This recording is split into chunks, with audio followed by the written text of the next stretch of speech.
So at this point in time, we've all heard the news, right? And that is that Gaza is being starved by the Israelis. And we've all heard the counter argument by the Israelis that actually they're delivering food to the Gazans. And so the question has now inevitably remained, who's lying and who's not? Because according to the mainstream or legacy media, as you know, apparently Israel's lying. They're just starving the people.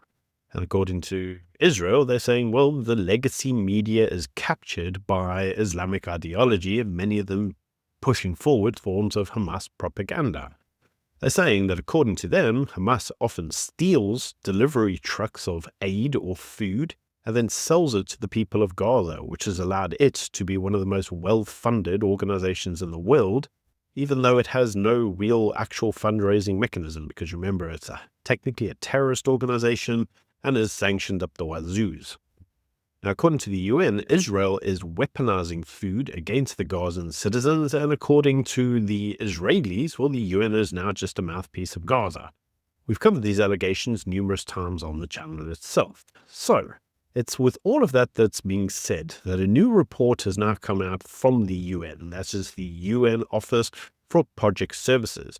And the report shows that 2,604 aid trucks have gone into Gaza, and a staggering 2,309, that's 88% of them, never reached their intended recipients. It's important to remember this is a UN report. Now, these trucks were intercepted, often peacefully, by desperate citizens or forced by armed actors. This is what the report says, before completing their journeys. Now, what we're seeing is that there's been escalating violence at aid sites. The dire situation has turned deadly, with 1,373 Palestinians having been killed while seeking assistance, with thousands more injured. Now, most of these facilities occurred near trade distribution centers operated by the Gazan Humanitarian Foundation, or UN convoys. And this is quite important to understand, because there is a suggestion occurring that where the GHF is being used, they are not in cahoots, they are not distributing aid through Hamas. So it doesn't look like Hamas is the people providing the food to their citizens, and those being used by other aid facilities, generally UN ones, are basically going through Hamas. So it looks like Hamas is distributing the food to the people. Now, part of the reason that the GHF doesn't want Hamas to distribute food is because, according to them, what they are suggesting is that where Hamas does get involved in it, they either hoard the food for themselves, so they themselves are weaponizing starvation as a tactic against Israel itself, or they are taking the aid and then selling it back to individuals in order to profiteer from the aid that's being delivered. So if you actually take the aid away from Hamas, it looks like, effectively, that Hamas isn't the one feeding the people, that the food is actually coming from an aid organization, which breaks the link or the dependency of the people with Hamas. Well, that's the thoughts anyway.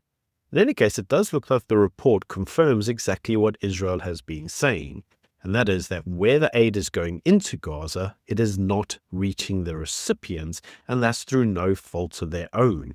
Either individuals are hijacking the truck because of desperation, or Hamas is stopping it with armed actors, and they themselves are using it for nefarious means.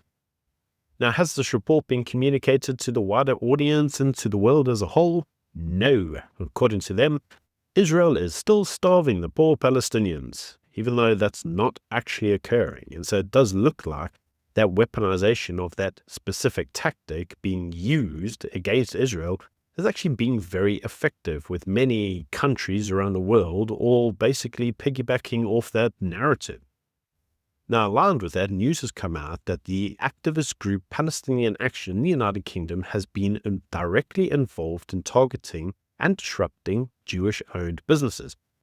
Now, Palestinian Action has been designated as a terrorist organization underneath UK law, which has incited debate and criticism over freedom of protest over national security. Now, the original argument made was that Palestinian Action was just a group going around basically asking for free Palestine.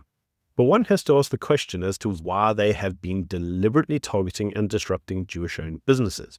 Jewish-owned businesses are not the state of Israel. Yes, they might be Jewish, and the state of Israel is Jewish, but that's a very tenuous link. That's almost like saying, well, we must go disrupt all Muslim-based businesses because we don't agree with the actions of Afghanistan. because Afghanistan is a Muslim country. Like, why aren't they doing that? This does very much just seem like anti-Semitism.